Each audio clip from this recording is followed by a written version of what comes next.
सेना मजबूत हो, तैयारियां पूरी हो और रणनीति असरदार हो तो किसी दुश्मन की हिम्मत नहीं कि देश की सरहदों की तरफ आंख उठाकर देख ले। देश की ऐसे ही सुरक्षा चक्र में सुरक्षित करने के मकसद से सेना के जवान लगातार युद्धाभ्यास में जुटे हुए हैं। पुणे में इन दिनों ऐसा ही एक युद्धाभ्यास ऑस्ट्रेलिया के जवानों के साथ चल रहा है। ऑस्ट्रा हिंद युद्धाभ्यास अब अपने अंतिम दौर में पहुंच गया है। इस युद्धाभ्यास ने दोनों देशों के जवानों को मिलकर मिलिट्री ऑपरेशन को अंजाम देने के लिए पूरी तरह से तैयार कर दिया है। देखिए उसकी तस्वीर।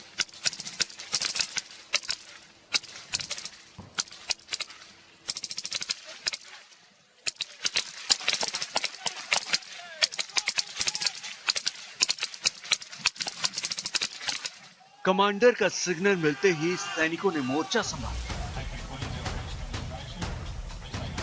और फिर शुरू हो गई ताबड़तोड़ फायर। ये कोई असल युद्ध नहीं, बल्कि युद्ध जैसे हालात से निपटने की पुख्ता तैयारी का सबूत है। पुणे में भारतीय सेना का फॉरेन ट्रेडिंग नोट इन दिनों इसी युद्ध कौशल की गवाही दे रहा है। ऑस्ट्रेलिया के 120 जवान यहां भारतीय सेना के लड़ाकों से युद्ध कौशल सीख रहे हैं। 8 नवंबर से शुरू हुआ ऑस्ट्रा हिंद युद्धाभ्यास अब अपने आखिरी दौर में पहुंच चुका है। 21 नवंबर तक चलने वाले इस युद्धाभ्यास में दोनों सेनाएं मिलकर मिलिट्री ऑपरेशंस को अंजाम देने का अभ्यास कर रही हैं। इस युद्धाभ्यास के दौरान दोनों सेनाओं ने मिलकर खुले मैदान में दुश्मन से मिलने वाली चुनौतियों का सामना करने का अभ्यास किया।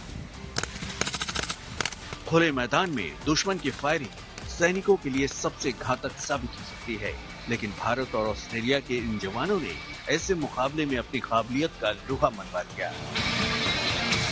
बदलते दौर में युद्ध में आधुनिक तकनीक का दखल भी पड़ा है। ऑस्ट्रा हिंद युद्धाभ्यास में आधुनिक ड्रोन के जरिए दुश्मन के ठिकानों पर नजर रखने का अभ्यास भी किया गया। युद्धाभ्यास के दौरान जवानों ने किसी रिहायशी इलाके में मिले विस्फोटक को आबादी से दूर ले जाने और उसे डिफ्यूज करने का अभ्यास भी किया। इस अभ्यास में दोनों सेनाओं के जवानों ने मिलकर आतंकियों के खिलाफ रिहायशी इलाकों में मिलिट्री ऑपरेशन का अभ्यास भी किया। ऑस्ट्रा हिंद युद्धाभ्यास में भारतीय सेना के डोगरा रेजिमेंट के 140 जवानों ने अपना दमखम दिखाया। इनके साथ ही वायुसेना के 14 जवान भी इस युद्धाभ्यास का हिस्सा बने। ऑस्ट्रेलियन आर्मी की 2nd डिवीजन की 10वीं ब्रिगेड इस युद्धाभ्यास में शामिल हुई। इस ब्रिगेड की 13वीं लाइट हॉर्स रेजिमेंट के 120 जवान इस युद्धाभ्यास के लिए इन दिनों भारत में हैं। ऑस्ट्रा हिंद एक्सरसाइज को इस बार 2 चरणों में आयोजित किया गया। पहले चरण में असल युद्ध जैसे हालात में दोनों सेनाओं ने दुश्मनों को परास्त करने का अभ्यास किया। दूसरे फेज में दोनों सेनाओं ने मिलकर युद्ध की आधुनिक रणनीति बनाने पर फोकस किया। ऑस्ट्रा हिंद एक्सरसाइज ऑस्ट्रेलिया और भारत के बीच एक सालाना युद्धाभ्यास कार्यक्रम है। दोनों देश बारी बारी इस एक्सरसाइज की मेजबानी करते हैं। पुणे में हो रहा ये युद्धाभ्यास ऑस्ट्रा हिंद का 3रा संस्करण है। पिछले साल नवंबर और दिसंबर के महीने में इस युद्धाभ्यास का आयोजन ऑस्ट्रेलिया में किया गया था।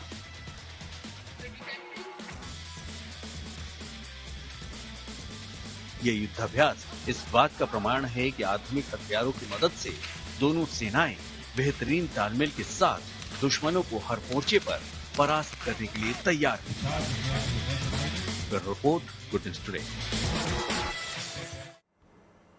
और अब बात इंडियन कोस्ट गार्ड की। इंडियन कोस्ट गार्ड की तत्परता और तुरंत कार्रवाई से 7 भारतीय मछुआरों की जान बच गई है। दरअसल कोस्ट गार्ड को एक डिस्ट्रेस कॉल मिली, जिसके बाद कोस्ट गार्ड ने जवान जो है वो तुरंत एक्शन में आ गए और पाकिस्तानी बोट से 7 मछुआरों को छुड़ा लिया गया।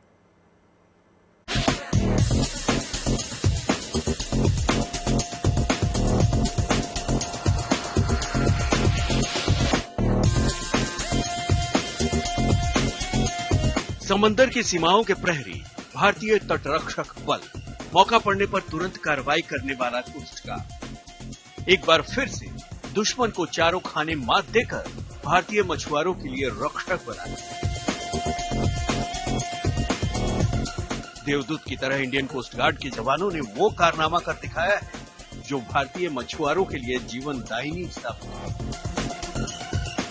घटना 17 नवंबर की है, जब दोपहर 3:30 बजे भारतीय तटरक्षक बल के जहाज आईसीजी अग्रिम के पास एक इमरजेंसी कॉल आई। ये एक डिस्ट्रेस कॉल थी, यानी मदद के लिए बुलावा था। ये कॉल आई थी भारतीय फिशिंग बोट काल भैरव से। इसके बाद बगैर समय गवाए निकल पड़े इंडियन कोस्ट गार्ड के रणबांकुरे। कोस्ट गार्ड्स ने पाकिस्तानी मैरीटाइम सिक्योरिटी एजेंसी के जहाज को 2 घंटे तक पीछा करने के बाद पकड़ लिया। समंदर में 2 घंटे तक अंतर्राष्ट्रीय सीमा के पास चूहे बिल्ली का खेल चलता रहा। आखिरकार भारतीय तट रक्षक बल की मेहनत रंग लाई और 7 मछुआरों को बचा लिया गया। दरअसल पाकिस्तानी मैरीटाइम सिक्योरिटी एजेंसी का जहाज PMS नुसरत इन मछुआरों को जबरदस्ती गिरफ्तार करके अपनी सीमा में ले जा रहा था। इसने भारत और पाकिस्तानी सीमा के पास से इन मछुआरों को पकड़ा था। ये लोग 17 नवंबर को नो फिशिंग जोन के पास मछली पकड़ रहे थे। इसे पाकिस्तानी जहाज ने इंटरसेप्ट कर लिया था और इनके जहाज को रोक लिया। उस पर मौजूद 7 मछुआरों को पकड़कर पाकिस्तान ले जाने का प्लान था, लेकिन ICG अग्रिम ने फुल स्पीड में जाकर पाकिस्तानी जहाज नुसरत को रोका और पाकिस्तानी जहाज को कहा कि भारतीय मछुआरों को छोड़ दिया जाए। इंडियन कोस्ट गार्ड की मेहनत रंग लाई। पाकिस्तानी जहाज ने मछुआरों और नाव को छोड़ दिया, लेकिन मछुआरों की नाव काल भैरव तोड़ दी गई, जिसकी वजह से वो वहीं समंदर में डूब गए। इंडियन कोस्ट गार्ड के ICG अग्रिम जहाज मछुआरों को लेकर गुजरात के ओखा बंदरगाह पर 18 नवंबर को वापस आया। अब खुफिया एजेंसियां, गुजरात की पुलिस और कोस्ट गार्ड मिलकर उन मछुआरों से पूछताछ और तहकीकात कर रहे हैं कि आखिरकार समंदर में ये टकराव क्यों हुआ। Bureau report, good news today. चलिए, युद्धाभ्यास की तस्वीरें आपने देख ली। अब बात करते हैं सांसों पर लगे पहरे के बारे में, क्योंकि हम सभी ये जानते हैं कि हमारी सांसों पर लगा ये पहरा कब खत्म होगा। इस सवाल का इंतजार हर कोई कर रहा है।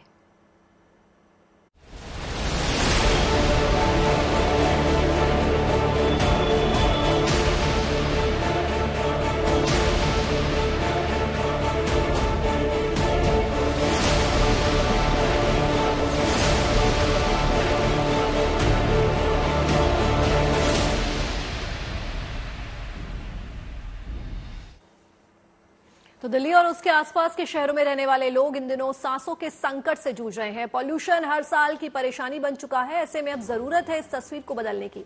बात दिल्ली की करें तो आज यहां हवा की गुणवत्ता सबसे खराब स्तर तक पहुंच गई है। लोधी रोड पर AQI बताने वाला डिजिटल बोर्ड इसकी पुष्टि करता है। एम्स के पास धुंध का गुबार गाड़ियों की रफ्तार को धीमा कर रहा है। मोहब्बत की बेमिसाल इमारत ताजमहल तो मानो दिखना ही बंद हो गई है। स्मॉग की चादर ने ताजमहल को पूरी तरह से ढक लिया है। इसी तरह दिल्ली का इंडिया गेट भी धुंध में गुम सा गया है। दिल्ली में राजघाट के पास वाला इलाका सफेद धुएं से घिरा हुआ है। ऐसे में सबके मन में एक ही सवाल है कि आखिर पॉल्यूशन का सॉल्यूशन क्या है और लोगों को साफ हवा का हक आखिर कब मिलेगा।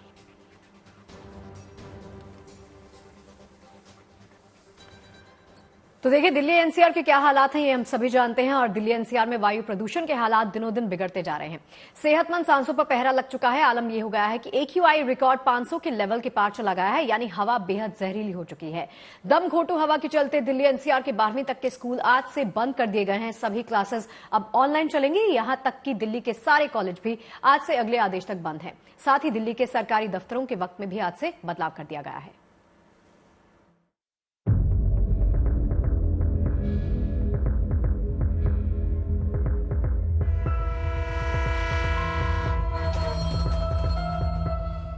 दिल्ली में प्रदूषण के हालात को अगर आंकड़ों से समझना है तो CPCB यानी सेंट्रल पोल्यूशन कंट्रोल बोर्ड का मीटर जहां तक प्रदूषण नापता है उस मीटर का पैमाना फुल हो चुका है।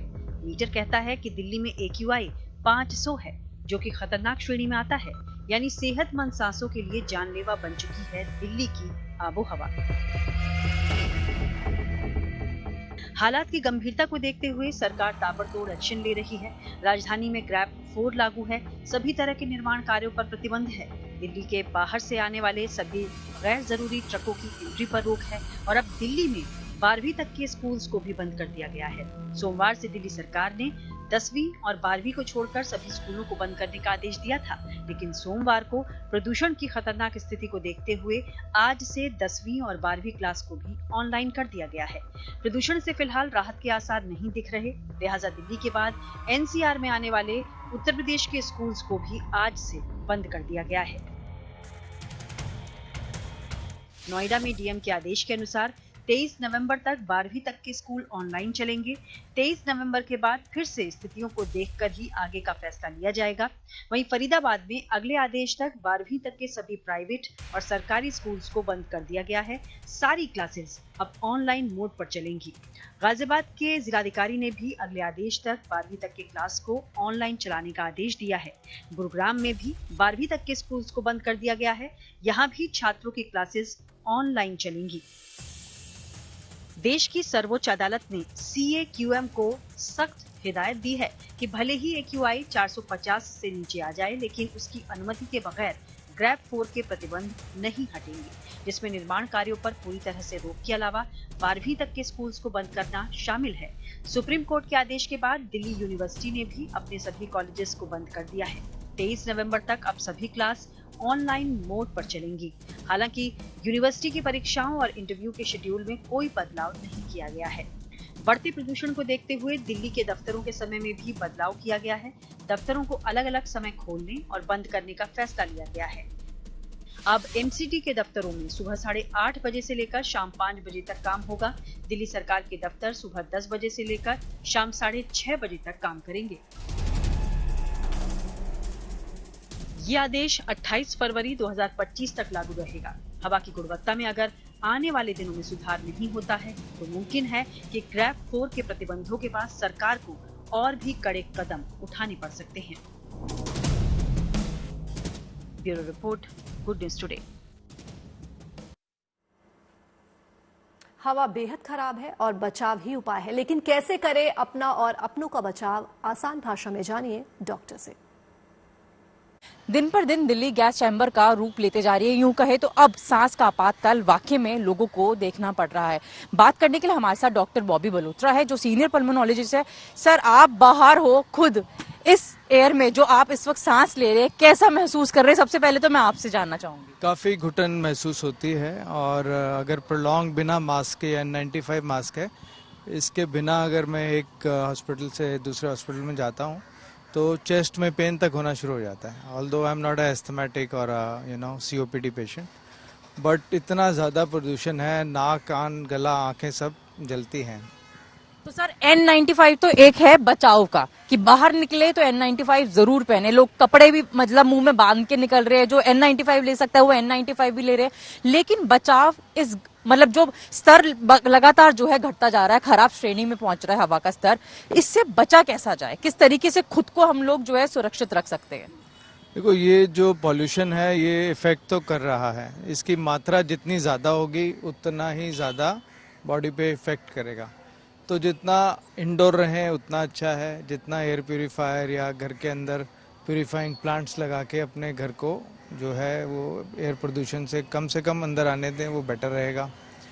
और जैसे एकदम सडनली ठंड हो गई और एकदम जो है उस वजह से प्रदूषण लेवल बहुत ज़्यादा बढ़ गए हैं, जो और बेनिफिशियल चीज़ें हैं वो स्टीम लेना है, गार्गल्स करना है, मुंह धोएं ताकि आंखों में जो जा रहा है प्रदूषण वो ठीक हो। Outdoor activity, specially athletic activity जैसे भागना, दौड़ना, बाहर बैठ के योगा करना, वो अवॉइड करें। और खाने पीने में भी कोई ऐसी चीज़ ना खाएं जिससे गला ख़राब होता हो, जैसे बहुत ही सिट्रिक चीज़ें, विनेगर वाली चीज़ें, और जो खट्टी चीज़ें हैं, बहुत ज़्यादा बर्फीली ठंडी चीज़ें जो जाके गले में इफ़ेक्ट करती हैं, वो गले को और कमज़ोर करती हैं। प्रदूषण से जो इफ़ेक्ट आ रहा है वो कई फोल्ड मल्टीप्लाई हो जाता है। और कई लोग हैं जिनको लंग्स की बीमारी है, जैसे एस्थमेटिक पेशेंट हैं, COPD पेशेंट हैं, उनको अपनी प्रिवेंटर मेडिसिन इस स्टेज पे बिल्कुल भी नहीं, जो डॉक्टर ने लिखी है मेडिसिन, वो उस समय बंद करके ट्राई ना करें। अभी पूरी मेडिसिन लें, प्रिवेंटर मेडिसिन लें, रेगुलर लें। और जो लोग स्मोकर्स हैं वो कृपया करके इतनी वैसे ही धुआं और वो चल रहा है वो ना करें, बिकॉज ये सारा प्रदूषण लंग्स तक ही सीमित नहीं है। इसके कण आपके ब्लड सर्कुलेशन में जा रहे हैं, जो आपको कंटिन्यूस हेडेक कर रहे हैं, साइनसेस में जमा हो रहे हैं, हार्ट के अंदर जाके दिक्कत पैदा कर रहे हैं, प्रेग्नेंट वुमेन में जाके ये बच्चे तक को इफेक्ट कर रहे हैं। तो प्रदूषण से बचें, खुद प्रदूषण ना करें, और जो प्रिवेंटिव डाइट है अच्छी डाइट लें और घर के अंदर रहें, जैसा गवर्नमेंट कोशिश कर रही है ग्रैब 4 लगाकर कि मैक्सिमम लोग जो हैं वो वर्क फ्रॉम होम कर लें, बच्चे घर में पढ़ लें, जब तक ये लेवल कम नहीं होते प्रदूषण के। देखिए, प्रदूषण से बचाने के लिए सबसे सस्ता और टिकाऊ उपाय है मास्क, जिसके बारे में जीएनटी आपको लगातार बता रहा है। कितने तरह के मास्क बाजार में मिल रहे हैं, कौन सा मास्क आप सबके लिए बेस्ट है और किस तरह के मास्क पहनकर आप खुद को प्रदूषण से बचा सकते हैं, ये जानने के लिए हमारी ये रिपोर्ट जरूर देखिए। राजधानी में लगातार प्रदूषण जो है वो खतरनाक स्तर पर पहुंच रहा है और ऐसे में बढ़ रही है एयर प्यूरिफायर और मास्क की डिमांड। लोग ज्यादातर जो है मास्क पहनकर घरों से बाहर निकलना जो है पसंद कर रहे हैं, लेकिन कितना कारगर है ये मास्क और किन किन तरीके के मास्क जो है इस वक्त मार्केट में उपलब्ध है। हम इस वक्त मौजूद है दिल्ली की सबसे बड़ी एशिया की जो मार्केट है, मेडिकल मार्केट, और हमारे साथ है आशीष ग्रोवर जो कि मेडिकल एसोसिएशन के जीएस है। सर, आपसे सबसे पहले पूछूंगी, मार्केट की बात हो रही है, डिमांड सबसे ज्यादा किन मास्क की है? देखिए, जैसे कि एकदम से पैनिक होता जा रहा है और डे बाय डे पोल्यूशन बढ़ रहा है, हर साल बढ़ रहा है। वैसे तो आपको पता है इंडिया के अंदर कोई मास्क का इतना चलन नहीं था, बट कोरोना के बाद बहुत ज़्यादा है और अब जैसे जैसे लोगों को अवेयरनेस हो रही है तो इस टाइम पोल्यूशन हाई टाइम पे है तो लोग ले रहे हैं। तो नॉर्मल मास्क जो है वो एक आप देखेंगे तो ये एक नॉर्मल मास्क है, 3 लेयर मास्क इसको कहते हैं। ये सर्जिकल टाइप मास्क है, इस तरह से है। इसके बाद आप ग्रेडिंग में आते जाएंगे तो अलग N95 3mm अलग। मैं सर्जिकल मास्क से पहले शुरू करूंगी क्योंकि बेसिक एक ये ऐसा मास्क है, सबसे सस्ता मास्क है और लोग, हमारी जो आधी पॉपुलेशन है वो यही प्रेफर करते हैं क्योंकि कॉस्टिंग बहुत ज्यादा कम पड़ती नहीं है, उनकी स्पेंडिंग पावर हर एक आदमी की नहीं है और यूज एंड थ्रो मास्क होते हैं। तो अगर कोई 50-100 रुपए 150 रुपए का मास्क लेगा तो उसको दर्द होता है उस चीज के लिए। तो ये एक नॉर्मल सा मास्क है जिसको आप यूज एंड थ्रो कर सकते हो। ये धो के भी कई बार आदमी इसको यूज कर लेते हैं, हालांकि करना नहीं चाहिए इसे, बट से लोग करते हैं। और जैसे कि प्रधानमंत्री जी का एक आह्वान हुआ था कि आप कॉटन कपड़े का भी मास्क बनाएं, तो लोग उस पर भी बहुत डाइवर्ट हुए हैं क्योंकि घर पे कॉटन हर एक लेडीज के पास होता है, रुमाल होता है, तो उसको शेप दी गई है। बट जो यूज करते हैं या अगर जिसको थोड़ी प्रॉब्लम ज्यादा है या डॉक्टर रिकमेंड करता है तो फिर वो एक्चुअल मास्क के लिए ऊपर आता है और परचेज करता है। तो कॉटन मास्क जो है वो बेहद ही सस्ता है और हर कोई यूज एंड थ्रो वाली चीज प्रेफर करता है। तो ये एक ऐसा मास्क जो हर एक जो इंसान है वो ये मास्क अफोर्ड कर सकता है। लेकिन बहुत से मास्क की वैरायटी जो है वो मार्केट में है। N95 तो आई थिंक सबसे ऊपर होता है, बट उसकी फैमिली में तमाम जो है उसके बारे में है। ये जिस तरह आप देख रहे हैं ये N95 फिल्टर है, इसमें डबल फिल्टर भी आता है, ये नॉर्मल है, विदाउट फिल्टर भी है। अब इसके अंदर कैटेगरीज हैं कि आपको किस तरह की एस्थमेटिक लोग हैं उनको किस तरह का मास्क है, वो डॉक्टर जैसे रिकमेंड करता है, या किसी को बहुत सिवियर है, एलर्जी बहुत ज्यादा है, डस्ट से है, तो वो उसको फिर उस हिसाब से लेना पड़ता है। बट ये महंगे मास्क हैं तो इसको हर एक आदमी लेता नहीं है क्योंकि 200-250 रुपए का अगर मास्क लेगा और अगर 2 दिन में उसको थ्रो करना पड़ेगा तो पेन होता है उसको। बाजार में N95 की क्या कीमत है इस वक्त? इससे N95 जैसे अभी है 300-350 का MRP जिसकी है, तो ये होलसेल मार्केट है तो यहाँ पे 20-10% डिस्काउंट होता है। बट अगर आप यही चीज लेंगे रिटेल शॉप से तो उस पर 5-10% से ऊपर डिस्काउंट नहीं मिलेगा। ठीक है, मैं N95 के फिल्टर मास्क के बारे में जानना चाहूंगी। इसकी क्या प्राइस है, क्या कॉस्टिंग पड़ती है और फिल्टर मतलब ये कितने टाइम ड्यूरेबल है, कितना टाइम इंसान जो है इसको पहन सकता है? ये डिपेंड करता है, अगर बहुत ज्यादा कहीं पे डस्ट है और अगर डस्ट ज्यादा है या बहुत ज्यादा पोल्यूशन जहाँ पर है तो हो सकता है ये 1 दिन या 2 दिन चले। उसके बाद ये फिल्टर आप चेंज कर सकते हैं, या इसको कई लोग वॉश भी करते हैं, लेकिन वॉश करना नहीं चाहिए, बट लोग यूज करते हैं इसको। कल फिल्टर की कॉस्टिंग क्या पड़ती है? फिल्टर इसका बहुत सस्ता होता है, 10-20 रुपए का फिल्टर सेट आता है, 30 से 40 फिल्टर एक में होते हैं, तो आप इसको रिप्लेस कर सकते हैं इसके अंदर। और बाकी अगर मैं मास्क की बात करूं, क्योंकि बहुत से N95 का रूप देते हुए ना इस तरीके के मास्क मार्केट में बेहद मिलेंगे, बहुत तरीके के कंपनीज हैं। जिस तरह से एकदम से प्रेशर आया और मास्क की रिक्वायरमेंट हुई तो मैन्युफैक्चरर्स बहुत ज्यादा है मार्केट के अंदर, अलग अलग, जिससे हम अपना माल बेचना है या सर्जिकल के अंदर डील करते हैं, तो हर एक कंपनी जैसे रॉमसन का है, एक का है, तो अलग अलग कंपनी इसको बना रही है। किसी की शेप चेंज होगी, किसी का कलर चेंज होगा, बेसिक जो है वो एक मास्क है। लेकिन लोग मास्क तो पहन रहे हैं, मास्क से कितना बचाव है? जितना प्रदूषण का लेवल बढ़ता जा रहा है, 500 के आज लगभग पास में ही AQI हमारा पहुंच गया है, तो क्या सर्जिकल मास्क अगर कोई पहनता है वो बचाव कर पाएगा अपना? डेफिनेटली देखो, मास्क इन एनी केस आपको बचाव तो करेगा ही करेगा। जो डस्ट है वो इनहेल नहीं होगी, डायरेक्ट नहीं होगी, फिल्टर होकर जाएगी। चाहे आप ये मास्क लगाइए, इससे और ज्यादा फिल्टर होगा, बट इसके ऊपर डस्ट आने के बाद इसमें दिक्कत आएगी आपको, और ये थिन है तो इसमें ज्यादा दिक्कत नहीं आएगी। बट मास्क लगाने से इन एनी केस आप भी खुद लगा के चल रहे हैं, हम लोग बाहर जाते हैं तो खुद लगाते हैं, अंदर नहीं लगा सकते क्योंकि बहुत ज्यादा कंजेशन रहता है, तो इसलिए दिक्कत रहती है। तो मार्केट में जाएंगे तो डस्ट नहीं आएगी, तो उसको बचाने के लिए मास्क तो आपका चलेगा और डेफिनेटली उससे आपको रिलीफ तो मिलता ही है। N95 अगर कोई पहनता है तो 1 दिन, 2 दिन, 3 दिन, कितने दिन तक पहना जा सकता है? अब जैसे कहते हैं कि 3-4 दिन, आप 5 दिन यूज कर सकते हैं और उसके बाद फिल्टर चेंज कर दीजिए या फिर नया ले लीजिए उसको। और तो तमाम तरीके की वैरायटी जो है वो मास्क की इस वक्त मार्केट में और काफी ज्यादा डिमांड में, क्योंकि जैसे जैसे प्रदूषण का स्तर बेहद ही खराब श्रेणी पे पहुंचता जा रहा है, वैसे वैसे एयर प्यूरिफायर एक ऐसी चीज, क्योंकि लोग घरों के अंदर एयर प्यूरिफायर लगाना पसंद करते हैं लेकिन बाहर निकलते समय सिर्फ एक मास्क है जिससे बचाव किया जा सकता है। तो तमाम तरीके के ऑप्शंस है, लेकिन जो सबसे ज्यादा ज्यादा भारी डिमांड की अगर हम बात करें तो वो इन सर्जिकल मास्क की, क्योंकि ये बेहद ही सस्ते मास्क है। अगर यूज एंड थ्रो है, कॉस्टिंग की बात करें वैसे इसकी मैन्युफैक्चरिंग कॉस्टिंग 2-3 रुपए वाली ही पड़ती है, लेकिन मार्केट में बाजारों में जो है 10 रुपए का ये मास्क मिलता है। 2 से 10 तक का इसका रेट है। बाकी ये जिस तरह की मैन्युफैक्चरिंग होती है, कंपनी का होता है या थिक का जो इसका मटेरियल है वो किस क्लॉथ का है, तो उससे फर्क पड़ता है। लेकिन बचाव हर एक मास्क करता है, फिर चाहे N95 का फिल्टर मास्क हो या इसी फैमिली के तमाम इस तरीके के मास्क जो इस वक्त मार्केट में। लेकिन ज्यादातर लोग जो है जो क्लॉथ मास्क होते हैं, क्योंकि वो एक ऐसी चीज है जो घर पर बनाई भी जा सकती है, वॉश करके वापस से यूज भी की जाती है और उसके अंदर ज्यादा कॉस्टिंग भी नहीं पड़ती है। तो बहुत लोग वो मास्क, क्लॉथ वाले कपड़े के मास्क या फिर इस तरीके के सर्जिकल मास्क जो होते हैं वो प्रेफर करते हैं। लेकिन तमाम वेराइटी और तमाम ऐसी डिमांड जो है वो बढ़ती जा रही है जैसे जैसे प्रदूषण का स्तर खराब श्रेणी में जा रहा है। कैमरा पर्सन अभिषेक कुमार के साथ मनीषा लड्डा, दिल्ली। तो दिल्ली में AQI 500 के करीब है। इतना ज्यादा प्रदूषण लोगों की सेहत के लिए घातक साबित हो सकता है। जानकारों की माने तो स्थिति इससे भी ज्यादा गंभीर हो सकती है, क्योंकि जो संकेत मिल रहे हैं उसके मुताबिक दिल्ली पर प्रदूषण का सबसे गंभीर खतरा मंडरा रहा है। दिल्ली में प्रदूषण का स्तर अपने रिकॉर्ड स्तर पर पहुंचता हुआ दिखाई दे रहा है। क्या वाकई ये दिल्ली की सबसे प्रदूषित स्थिति है या इससे पहले भी दिल्ली इस स्थिति में आया? दिल्ली में कई सारे लोग हालांकि प्रदूषण को ट्रैक करते हैं, लेकिन आज हमारे साथ एक ऐसे शख्स हैं जो पिछले कई दशक से दिल्ली के प्रदूषण को ट्रैक कर रहे हैं। हमारे साथ डॉक्टर जॉर्ज हैं जो कि एडिशनल डायरेक्टर रह चुके हैं दिल्ली प्रदूषण कंट्रोल कमेटी में, और आज हमारे साथ हैं। सबसे पहले तो आपको का बहुत बहुत शुक्रिया हमारे साथ होने के लिए।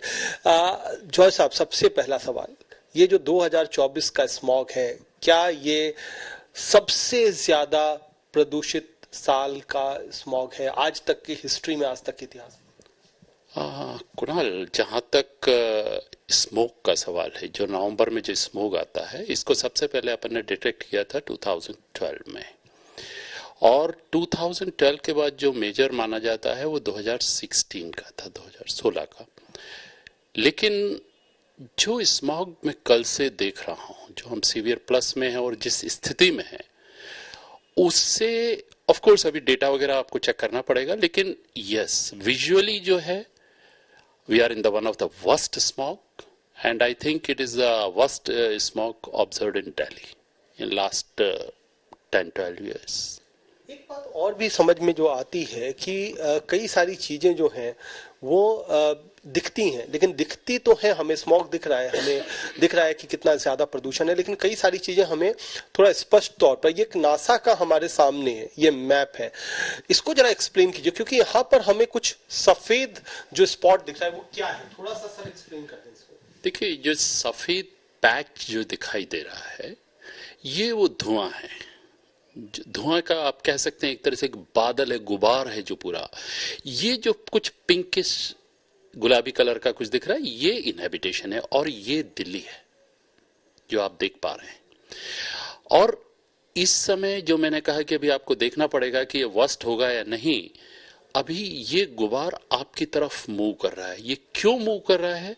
क्योंकि आपकी तरफ विंड डायरेक्शन है, ये पूरा गुबार इधर को आ रहा है, और अगर ये दिल्ली के ऊपर पूरी तरह से आया तो मेरी समझ से आज से भी जो स्थिति है वो खराब हो सकती है। तो क्या इससे और खराब होगा, क्योंकि विंड डायरेक्शन जो है वो दिल्ली की तरफ इस बड़े धुएं के गुबार को ला रही है?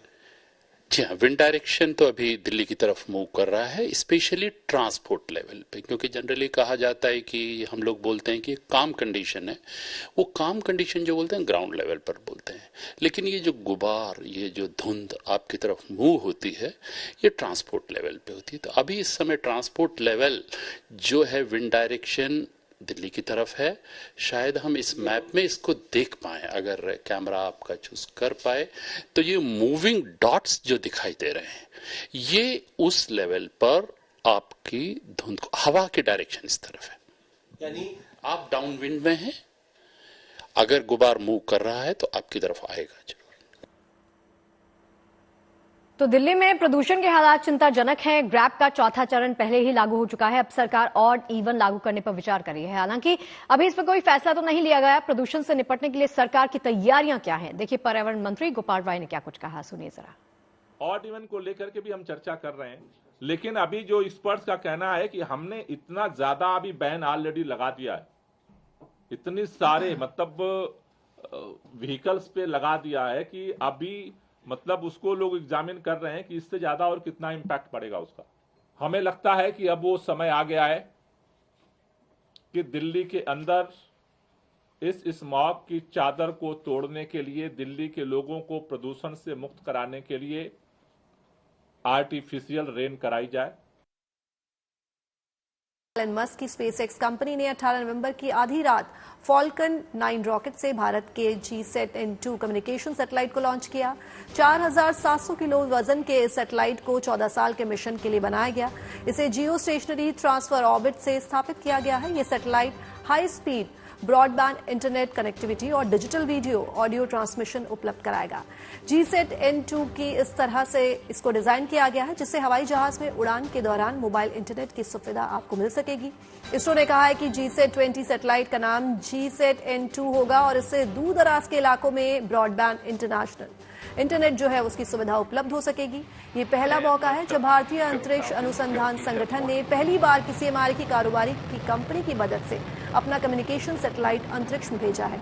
गौरतलब है कि GSAT-N2 1990 के बाद से अमेरिकी प्रशिक्षण यानी के अंतरिक्ष में भेजे जाने वाला पहला इसरो अंतरिक्षयान है। इससे पहले INSAT-1D प्रक्षेपित किया गया था। हालांकि हेवी सैटेलाइट की लॉन्चिंग के लिए भारत फ्रांस पर निर्भर था, लेकिन पहली बार ऐसा हुआ है जब इसरो ने अपने किसी मिशन को लॉन्च करने के लिए SpaceX के फॉल्कन 9 हेवी लिफ्ट लॉन्चर का इस्तेमाल किया है। 3, 2, 1, ignition and lift off. Go Falcon, go GSAT-20.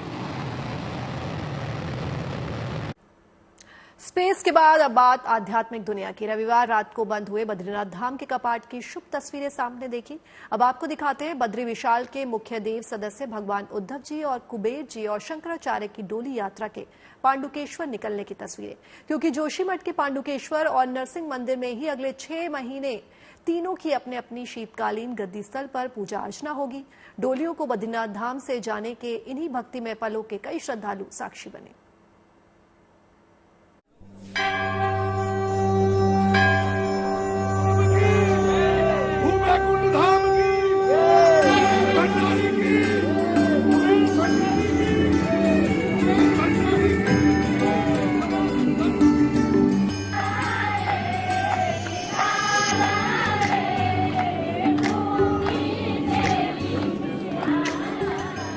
भगवान बद्री विशाल की महिमा का बखान करते ये गीत हर साल बद्रीनाथ धाम परिसर की भक्तिमय बयार को कुछ ऐसे ही महका से जाते हैं।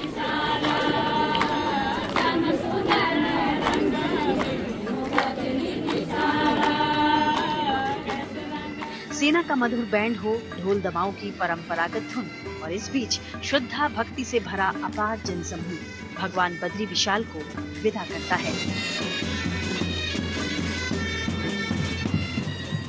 सनातनी परंपराओं को निभाते हुए जहां बामणी गांव से कुबेर जी की डोली निकली, तो बद्रीनाथ मंदिर परिसर से उद्धव जी और शंकराचार्य की डोलियां भी पांडुकेश्वर के लिए रवाना हुई। बद्रीनाथ धाम से चली ये डोली यात्रा सोमवार दोपहर पांडुकेश्वर पहुंची, जहां योग बद्री मंदिर में उद्धव और कुबेर की मूर्ति विराजमान हो गई हैं। बता दें कि इसी योग बद्री मंदिर में 2 महीने कुबेर और उद्धव जी की मूर्तियां योग बद्री जी के साथ विराजमान रहेंगी और ठीक जनवरी के महीने में जब उत्तरायण होता है तो कुबेर की मूर्ति यहाँ से पांडुकेश्वर गांव में ही मौजूद कुबेर मंदिर में चली जाती हैं, जहाँ बाकी 4 महीने कुबेर जी की पूजा का विधान है। इसके अलावा शंकराचार्य जी की गद्दी और डोली यात्रा आज जोशीमठ के ही नरसिंह मंदिर पहुंचेगी, जहां इनकी भी पूजा का विधान अगले 6 महीने तक है।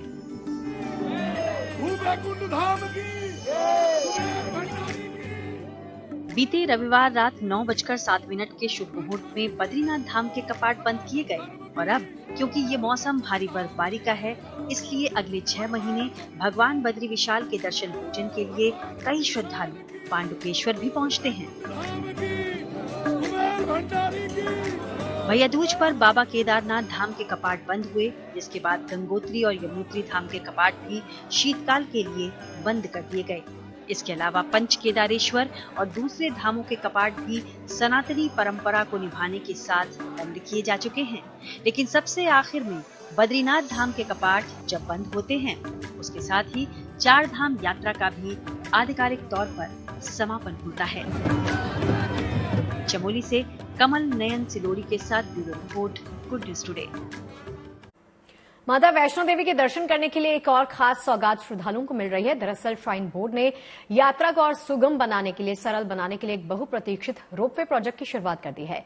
ये रोपवे न केवल वक्त बचाएगा बल्कि यात्रियों की थकान को कम कर देगा। तो क्या फायदे हैं इस नए रोपवे से? श्रद्धालुओं को क्या फायदे मिलने जा रहे हैं, इस रिपोर्ट के जरिए जान लेते हैं।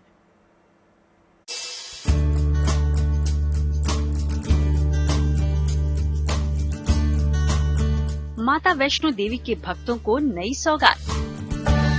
मां के दरबार तक अब पहुंचना और आसान। एक और रोपवे प्रोजेक्ट की हो रही शुभ शुरुआत। माता वैष्णो देवी के दरबार में हर साल लाखों श्रद्धालु हाजिरी लगाते हैं। ऐसे में श्रद्धालुओं की सुख सुविधा का ख्याल रखते हुए ही पहले से चलाई जा रही रोपवे सेवा को लेकर गुड न्यूज दी है वैष्णो देवी श्राइन बोर्ड ने, जिसके अनुसार अब ताराकोट से सांझी छत तक एक खास रोपवे शुरू किया जा रहा है।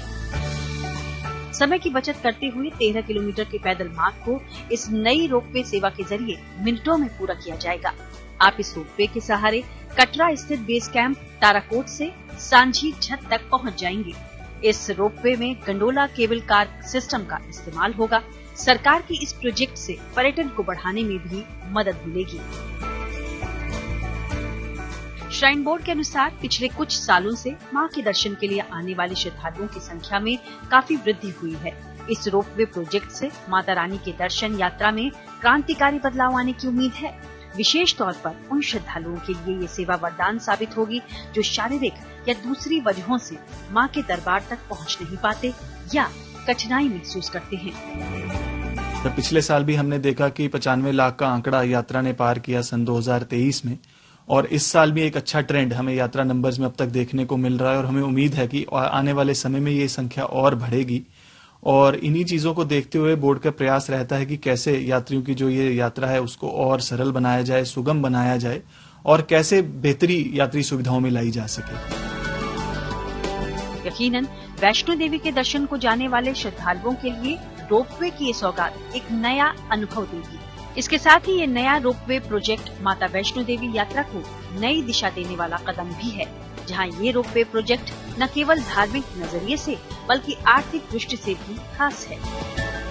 ऐसे में स्थानीय रोजगार और पर्यटन को तो बढ़ावा मिलेगा ही, बल्कि ये नया रोपवे माता के दरबार में आ रहे श्रद्धालुओं की समय और थकान को भी कम करेगा। Bureau report, good news today.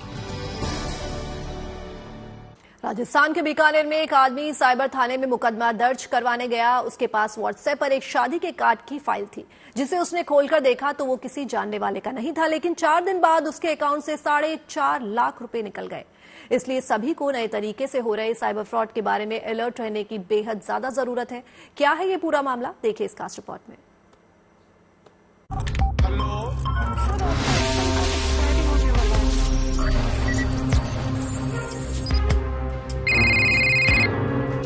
शादी के सीजन में साइबर ठगों की चांदी। न ओटीपी न अलर्ट मैसेज, फिर भी बैंक अकाउंट हो जाएगा खाली। व्हाट्सएप पर आए शादी का कार्ड तो हो जाएं सावधान। आजकल की व्यस्त जिंदगी में स्मार्टफोन पर शादी का निमंत्रण आना आम बात है। इलेक्ट्रॉनिक कार्ड मिलने पर हम बगैर सोचे समझे उसे खोल लेते हैं, लेकिन हमारी इसी आदत को साइबर ठगों ने जालसाजी का जरिया बना लिया है। ठगी के इस तरीके में न तो आपके नंबर पर ओटीपी आता है, न कोई अलर्ट मैसेज, लेकिन फिर भी अकाउंट खाली हो जाता है। इसके लिए ठग शादी के इनविटेशन कार्ड के नाम पर एपीके फाइल भेजकर ठगी को अंजाम दे रहे हैं। जो असली कार्ड है वो भी पीडीएफ फाइल के जरिए आ रहे हैं, लेकिन अगर एपीके लगा हुआ है तो इसका मतलब है इसके अंदर कोई एप्लीकेशन है, और अगर वो एप्लीकेशन विश्वसनीय स्रोत से नहीं है तो उस एप्लीकेशन में कई खतरे हैं, जैसे कि आपके मोबाइल का स्क्रीन शेयर वो कर सकता है कि आपके मोबाइल पे क्या हो रहा है उसको दिखता रहेगा, आपको पता नहीं चलेगा। जाने अनजाने ऐसा एप्लीकेशन डाउनलोड हो जाएगा जो आपके एसएमएस को एक डेस्टिनेशन ईमेल पे ऑटोमेटिकली फॉरवर्ड होता रहेगा। तो बैंक का ओटीपी आया, वो उसके ईमेल पे पहुंच गया और आपके खाते से पैसे निकल गए। एपीके फाइल खोलने पर वो डिवाइस में ऑटो इंस्टॉल हो जाती है। इसके बाद डिवाइस का एक्सेस साइबर अपराधियों के पास चला जाता है। इससे साइबर अपराधी हमारे फोन के मैसेज रीड कर लेते हैं, जिसमें सेंसिटिव फाइनेंशियल इंफॉर्मेशन जैसे ओटीपी, पिन नंबर हैकर्स के पास चले जाते हैं और आप ठगी के शिकार हो जाते हैं। तो करना क्या है? करना यह है कि एपीके के आगे लुभावने नाम जुड़े होंगे। कोई कल्याणकारी योजना का नाम होगा, जैसे भी कहीं खेती का समय है तो कोई कृषि संबंधी होगा, कोई बीमारी फैली है जो डेंगू के चिकित्सा के बारे में होगा। जो उस समय के हिसाब से चल रहा है वैसा नाम डाल देंगे कि आपकी उत्सुकता बनेगी, आप उसको खोल लेंगे। मेहरबानी करके ऐसा मत कीजिए। जो भेजने वाला स्रोत है उसके बारे में जब तक आप तस्दीक नहीं कर ले तो उसको मत खोलिए। पिछले कुछ दिनों से देश भर में ठगी के ऐसे मामले सामने आए हैं। अगर आपके साथ भी ठगी का ऐसा कोई डिजिटल प्रयास होता है तो साइबर थाने में भी इसकी शिकायत जरूर करें। sanchar7.in वेबसाइट पर जाकर आप इस पर बनाए गए चक्षु पोर्टल पर संपर्क कर सकते हैं और ऑनलाइन शिकायत दर्ज करा सकते हैं। जयपुर से विशाल शर्मा के साथ bureau report, good news today. तो लंच टाइम में हम आपको प्रेरित करने वाले विचार दिखाते हैं। आइए अब जान लेते हैं आज का विचार।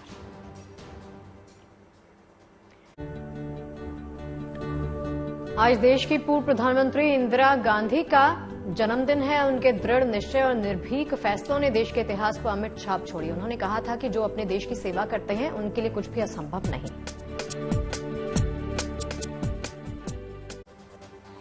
और लंच टाइम में आज के लिए बस इतना ही, लेकिन आप अपना बहुत बहुत ख्याल रखिएगा। और पॉजिटिव खबरों का सिलसिला लगातार जारी है, तो देखते रहिए गुड न्यूज टुडे। हमें इजाजत दीजिए, कल मुलाकात होगी। नमस्कार।